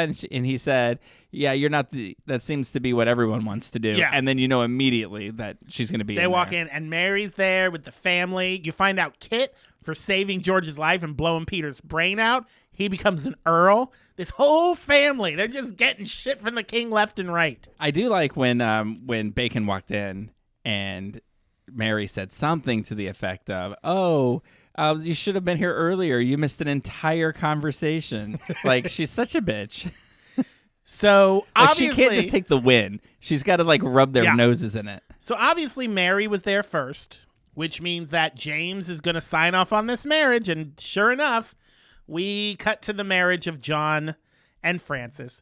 John looking like, who was that weird, creepy king from Game of Thrones, the sadistic one? Oh, Joffrey. Looking very Joffrey-like, and Frances is bawling. They're up on It the was marriage a pulpit. funny scene because George that's like, she looks unhappy, and then she goes, well, yes, of course, she's getting married. and then you pan up and she's like bawling. It's terrible. It she's is. she's going to get killed in the next episode. Yeah. John, yeah. He's crazy. He's going to kill With her. what John did to the dog and then did that lady, he's going to go Joffrey on her. Yeah. Or Anyway, Ramsay. so my favorite part of this episode, other than the stepdad throwing him on the table and saying, I'm done, Mary's like, because her and George are sitting in front in the church, and she's like, now it's time to find you a wife. And he goes, perhaps I could choose my own wife. And she's like, no. And then they stare at each other and have just the most smarmy little smirks. I love him. But they have the smarmiest little smirks that you just need to get slapped in the face. Yeah. The show's losing me on this episode. Yeah. I mean, he's still hot and I'll still watch, but I mean, I'll tell you this. We decided we're going to implement a new rating system on Yes. shows, right? So we'll talk about Rotten Tomatoes, but we've decided to, well, because we're wine, why not? We decided that we're gonna do grapes, right? And if we like it, then we give it sweet grapes. Sweet grapes. And if not, it gets sour grapes. sour grapes. Why is it sour? I'm still going to give this sweet grape. So I'm going to give it a sweet grape.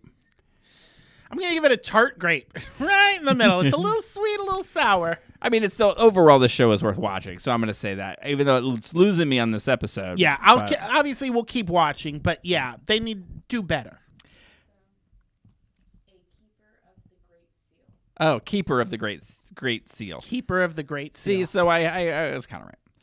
Now, I want to point out that before we started talking about this, Jeremy said, "All right, we're just gonna go through the highlights of this," and we talked about it forever. And I wrote and I earlier told Caitlin because she was like, "This next thing we're gonna talk about, I don't think either of us like loved it," and she's like, "Oh, well, this will be a quick podcast," and I said, "It will never be a quick That's podcast." true.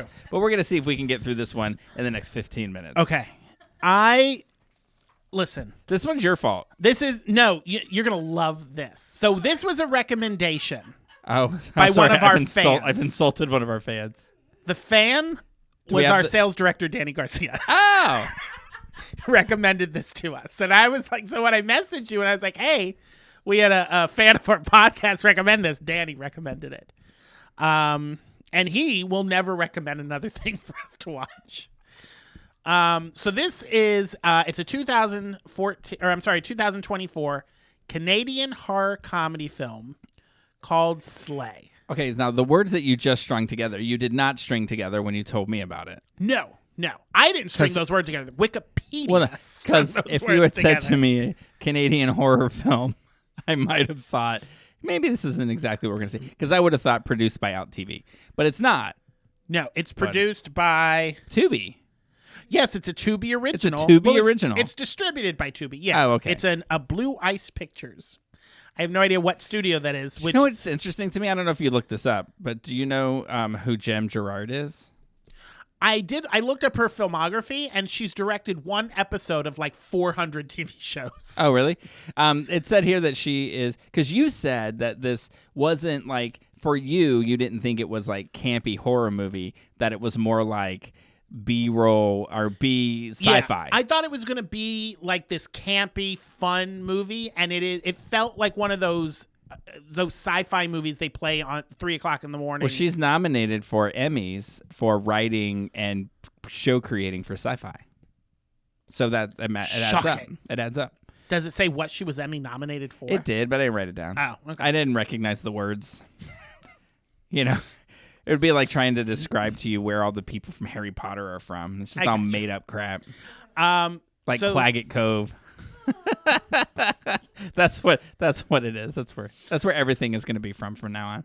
So this movie stars 4 drag queens who all appeared on RuPaul's Drag Race. We've got Trinity the Tuck, who is the only one of the 4 that I have heard of. Heidi in Closet, Crystal Method, and Caramel. Drag queens always have the Dylan weirdest always names. says, like, you know, he'll like, this isn't a nice thing to say. It's not a nice thing to say because addiction is a terrible disease. But there's just a lot of like drug addicts roaming the streets in St. Pete and in certain parts of Orlando. Oddly, they're all around where the Watermark offices are. But every once in a while we'll see somebody, and we always see them. We're like, drugs are bad. Okay, we always that's South Park. I see drugs. Yeah. I think drugs are bad. Okay, and his reaction is always to say that's crystal methany. And I was hoping when I started seeing the show that was going to be the name of that drag queen, but it was not. Crystal Method, but same Crystal ballpark. Method. Yeah. So there are 4 drag queens who are traveling to a gig. And because of the name of the club that they're supposed to be playing at, and this out in the desert hillbilly hick bar have similar names, they made the mistake and actually accidentally booked this hillbilly bar, biker bar. So they go there, and it's called the Bold Bucks. And they thought they were supposed to play at the Bold Tucks, and then Not TUX. No, TUCKS. like Trinity the Tuck, like Yes. Tuck. And therein starts all of the terrible jokes and puns for 99 minutes. You know, I will say this, that it's kind of like Mrs. Doubtfire.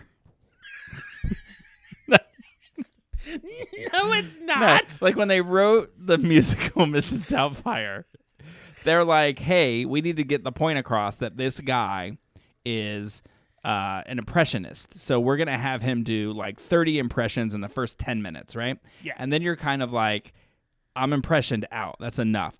But they had this sense in Mrs. Doubtfire to stop after that. Like, we need you to get this idea, so we're going to bombard you with it. And now that you have the idea, we don't have to go back to it. It's sort of like on American Idol when they tell singers, you can do runs, but don't do runs every other note. Like, just calm it down. This movie, the entire movie, they were like, oh, we have sassy drag queens as the stars, so we have to make dick jokes non-stop. And it beginning to end, it never stopped.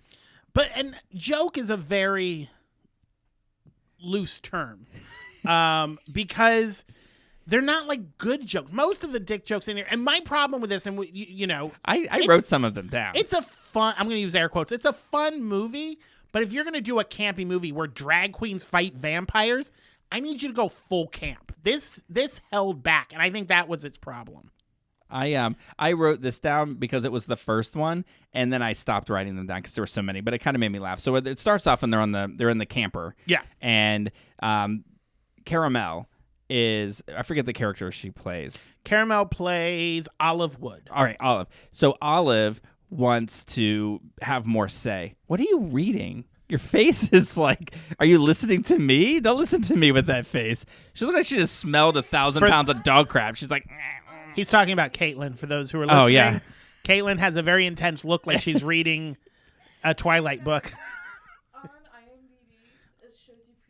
On IMDb, it shows you previews for I'm telling because they can't hear you. On IMDb, they show you previews of other things. oh, okay. And it was previews for weird horror movies. Oh, okay. Okay, so they're on the... So, I felt like a medium there, like a ghost was speaking to me. but just so, it was fun for me because I get to hear Caitlin as she's saying it clear as day, and then I get to hear you a half a word behind. It's joyous. So Olive wants more say in the show, and Yes. she wants to be the star of the show, and she keeps making suggestions, and Trinity is like Mama. Yeah, That's- Mama Souffle. She's Mama Yes. Saying these out loud just makes me so angry. Look, I don't know how you can say the show isn't camp. It was total camp. So, so she says, I want to have more say in this, and she's offering up suggestions, to which Mama says, I take suggestions like I take a dick. If it's good, I'll swallow. I guess by your reaction to that, you didn't find that funny. I mean, it's fine. It's not. But it was everything, Yes. especially Trinity's lines. Every line Trinity Everything had is a dick joke, was but a it's dick not joke. like clever dick jokes. It's like low-hanging fruit. yeah, like dicks. Yeah. Well, when you reach a certain age, So just so gravity we can takes get effect. just so we can get your giggles out of the way, Trinity plays Mama Souffle. Heidi plays Robin Banks. Crystal plays Bella Du Bois, and Cara plays Olive Wood. I just got that one. Which one? The second one. Robin Banks. Yep.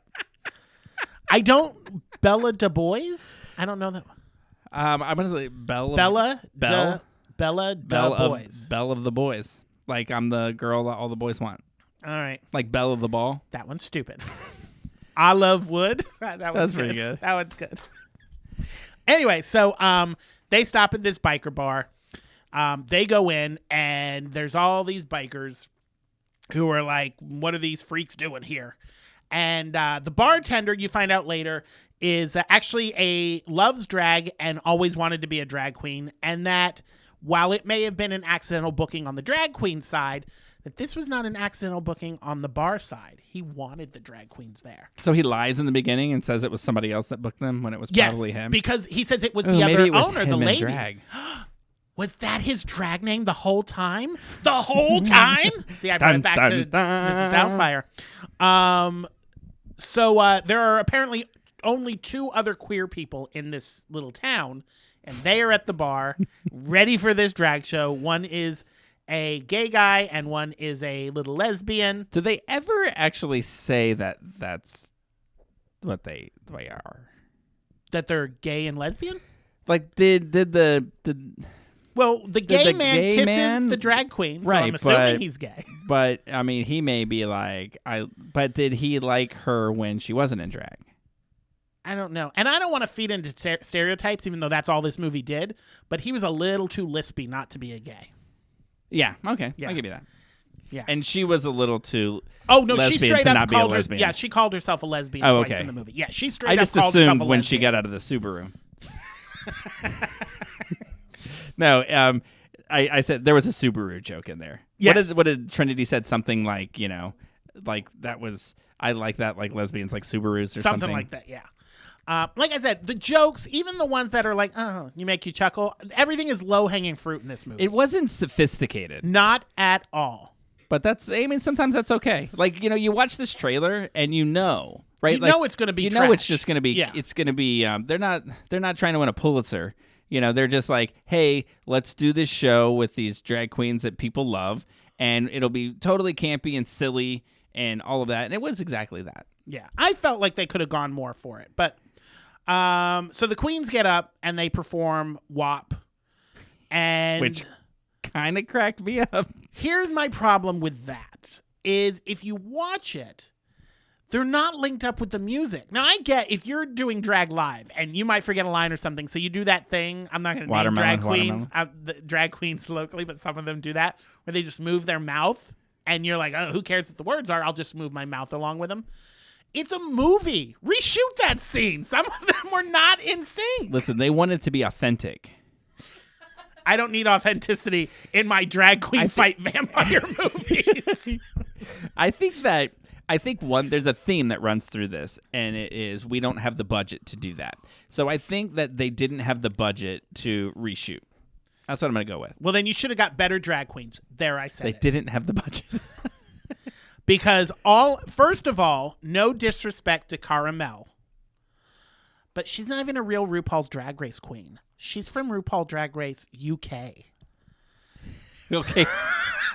Merca. I just want to tell you that she was my favorite. Oh, was she? Yes. No. I liked her character. She was actually the one who she acted the best. She was the best actress. I found her very annoying. Heidi was my favorite. No, wait, Crystal. I'm sorry. Crystal was my favorite. The twink. The one who becomes a vampire. Yeah. I thought that I liked her too.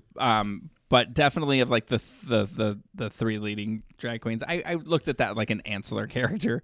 If they relegate you to the kid seller, then you're not really. All right, but we can agree that of all of them, Trinity was the worst. Her acting.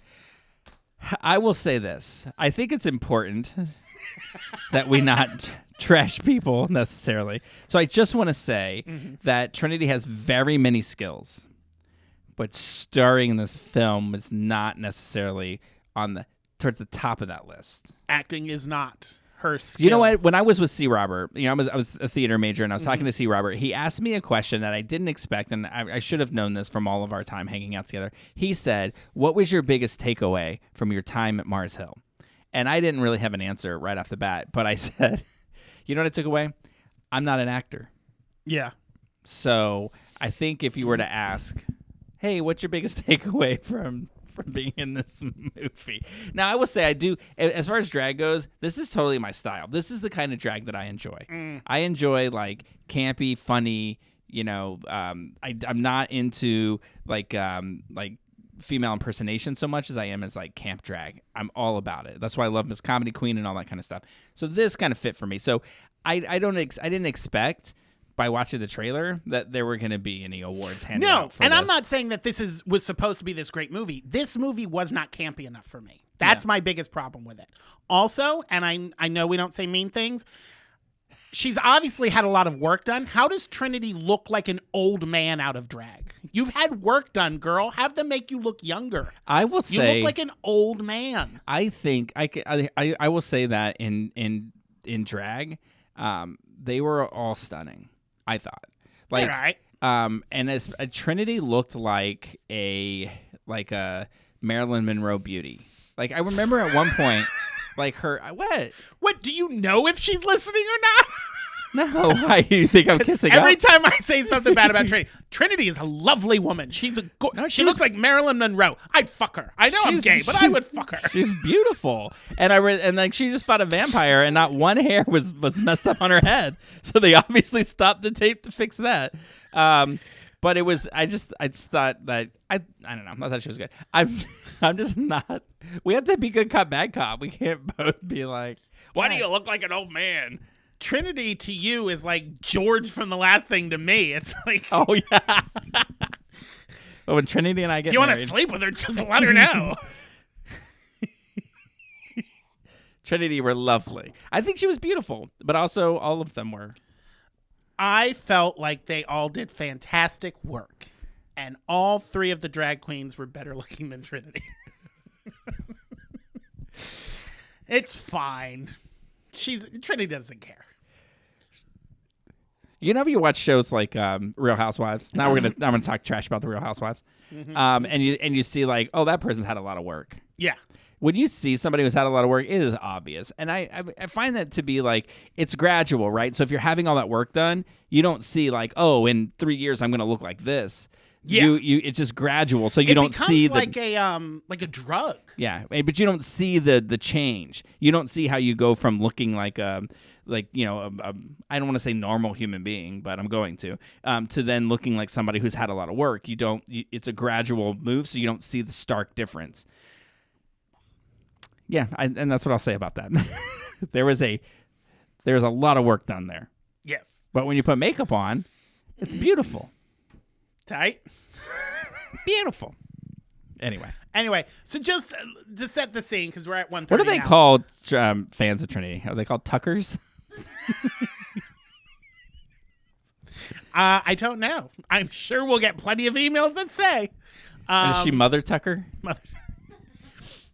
So there's this like main vampire that's like this very monstrous looking vampire who bites the first initial biker, and then it just kind of spreads like COVID. Yeah, the vampire that was. I mean, again, one thing I like about this show is how low budget it is. Yeah, and how they're like, look, we don't have enough money to make this look like Bram Stoker's Dracula, so we're just gonna put a vampire mask on this person because it was clearly a mask. You know what else bugged me about this movie is, yes, you're low budget, you don't have a lot of money, but none of the blood, well, most of the blood is not real. It's like if you don't have a big budget, buy bucket. You can mix for dirt cheap. They did it for Carrie.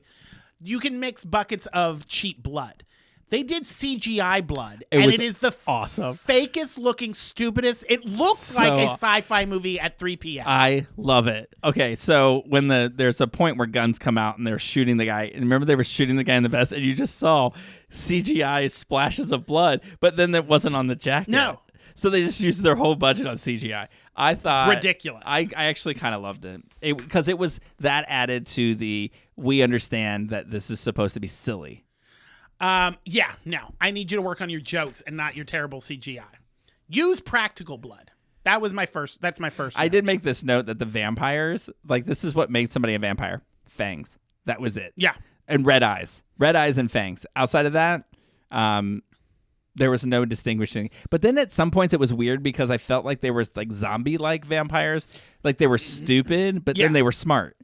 Like I remember when like the one guy like punched through a window and then unlocked the door, and I thought, oh, that's something that's smart. But then for 90 minutes they stand in front of the main door and they just hit it.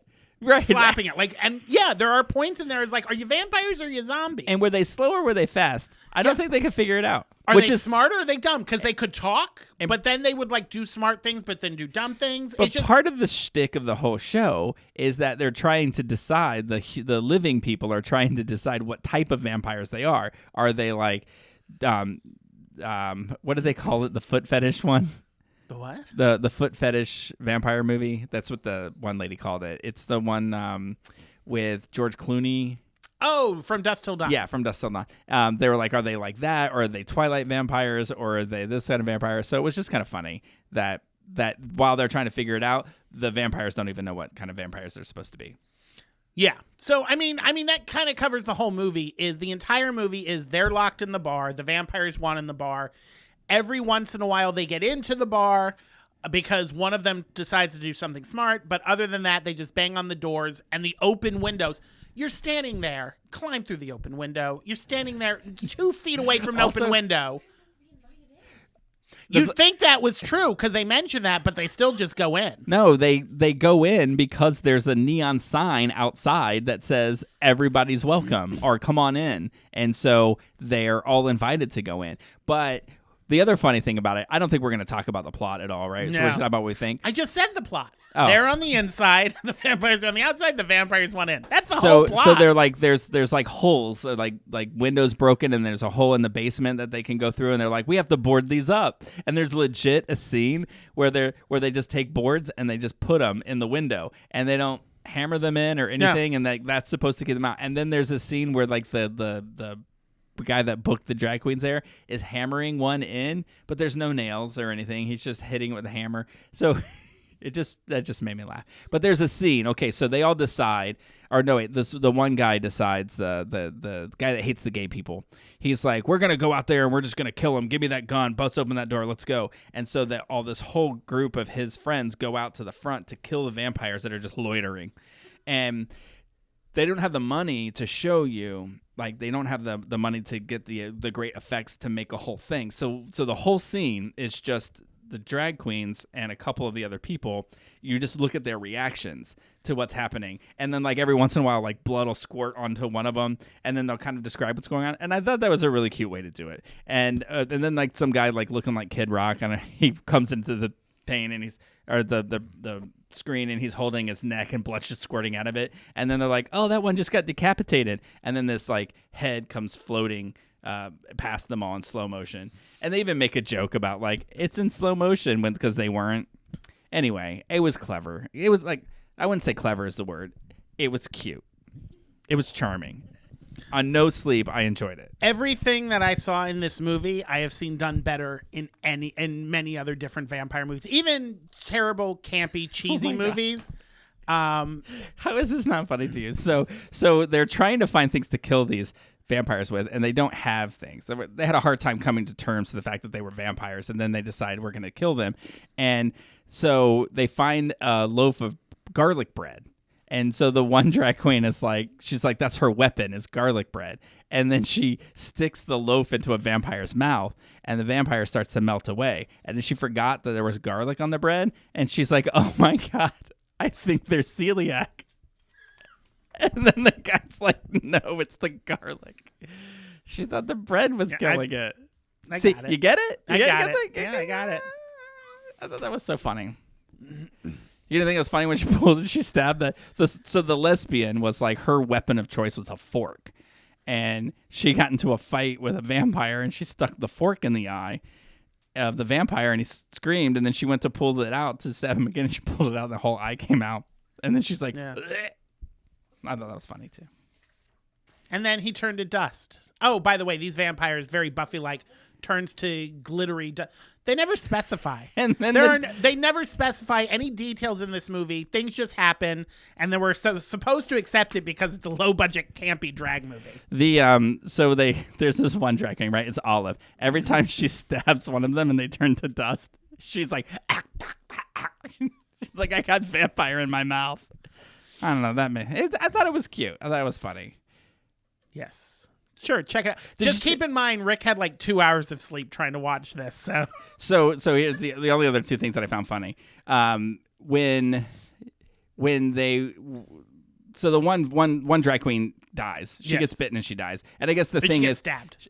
She gets bitten and then she gets stabbed. But because she was bitten, she's a vampire now. And there's a couple of other people that get bitten that are like kind of main like characters and or supporting characters, and they are good vampires. So the gist of it is, if you're an asshole in life, you're an asshole vampire. But if you're a good person in life, then you're a good vampire. So they were all good vampires. And they decide this is the main battle. This is it. They're going to open that door and they're going to kill all the bad guys. And so they open the door, and then all the bad vampires come in. And I don't know if you noticed this, but as they're all coming in the middle was your favorite. What's her name? The vampire. Oh, the vampire drag queen. Bella. So Bella's like right in front and center, and the doors open and they all start coming in, and Bella slowly walks to the side of the room and is just standing at the side of the room. And I thought that was funny because, like, what was she like, I don't want to get involved in, like, obviously it was like a director's choice to get her out of the way of the shot, but it was just very odd because she was leading this charge, and then as soon as the fight starts, she disappears. And then this weird woman, Sheila. Yes. So Sheila annoyed me at first. She's just a person at the bar. Bar hopper. She's a bar hopper. Yeah. But she's just real crass.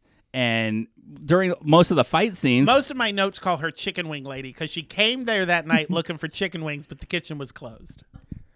or they didn't have chicken wings because the delivery Oh, that's guy right. The delivery guy got turned into got turned into a vampire and never brought the chicken wings. So he told her to eat peanuts, and she was all pissed off the entire movie because all she wanted was chicken wings. And Yeah. watching this movie made me want chicken wings. So I had chicken wings for lunch today. Best thing to come out of this movie is I got chicken wings. But during the big fight scene, she's just sitting on top of the booths, like not fighting anybody. It's just so weird. But she did get she got stabbed. Yes. Well, she because she's became a vampire. She's a vampire. Yeah. And so the bad They went to vampires are stake trying her. to stake her, but they hit her in in her her breast. fake boobie. So she screams. She's like in a southern accent. She's like, "Fucker got me in the titty," and I laughed so hard that Jeremy sent me a message that said, "Nothing in this movie is that funny." I disagreed. It was funny, and then they pull it out, the steak out, and her implant comes with it. Yeah. And then she says, "I gotta get me a new titty," She sure did. or she's, "I'm gonna have to." I thought it was funny. So anyway, it was cute. Now overall impressions with our new rating system. I'll let you know there were no Rotten Tomatoes on this, so here's your opportunity. This is 4 sour grapes, one for each of the drag queens. Well, you only get one. Oh. Then 1 sour grape for Trinity the Tuck, the worst actor in the film. See, and I'm gonna give it a sweet grape because Because you always have to be different. you're like, this is why C. Robert doesn't like you. I think that it is exactly what it makes it look like. It's silliness, it's campiness. It's if you like drag queens, if you're into RuPaul's Drag Races, you're gonna love this movie. That's what I think. And I think it was fun. And I'm not really, I've never watched, I watched like 3 episodes of season 1 of RuPaul's Drag Race, and I've never seen another episode of it. And I was not at all upset that we had to watch this. I guess that's not a rave review, is it? I was not terrified. One time Jen I made will say dinner and I this. said, it's not disgusting. Since you like positive reviews, this isn't the worst thing we've seen. No, I was going to say that, right? Even like, what was it that got 26? I forget already. But I liked it better than the movie we watched last week. I don't remember what we Drive watched Away last Dolls. Oh, no, Drive Away Dolls was better than this. Yeah, see, I like this better than that, and whatever we watched. And I liked it better than the Zachary Quinto one. He Went That Way. Oh, no, that was better than this. I liked it better than this Naked Boy Singing. This is better than Naked Boy Singing. You are right, yes. If I had to watch Drive Away Dolls, He Went That Way, or this movie again, I would totally pick this movie. Partly because I slept through the first hour of it. Maybe that's why I liked it so much. All right, so our grapes cancel out. Yeah. They cancel each other out. All Yeah. right, well, there you go. And that is all that we have. We'll work on our transitions for the next one. So yeah, next week we'll be back with another episode of Mary. Oh, and you know what? George. They announced the Tony nominees. Ooh, they did. Yeah. They did. Any nominations stick out in your mind? Well, I know that there's one gay one that's stuck in we've my got time. No, I mean, we're gonna wrap it up by 1:45.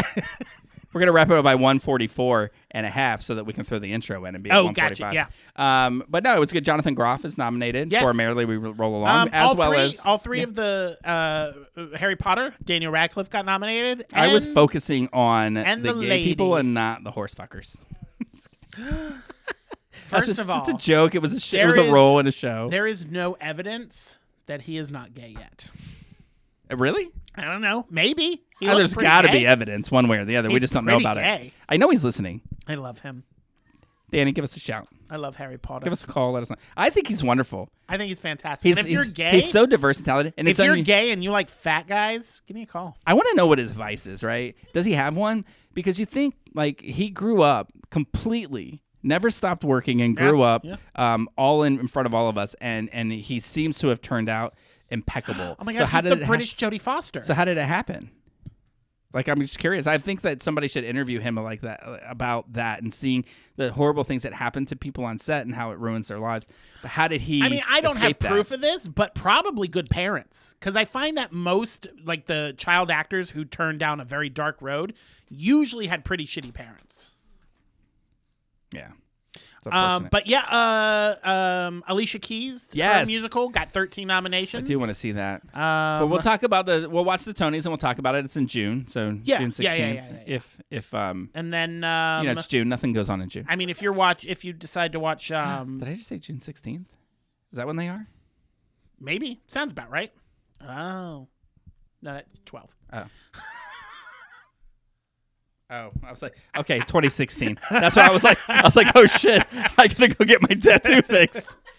But maybe if you watch Dead Boy Detectives, or we'll come up with some other gay stuff. Or French is gonna be starting up soon, so maybe we'll go. Yeah, we got some lots shows. coming up to talk Lots about. and lots coming up. So we're gonna find something good to talk about next time. keep stay tuned, and until then, the cork is back in the bottle.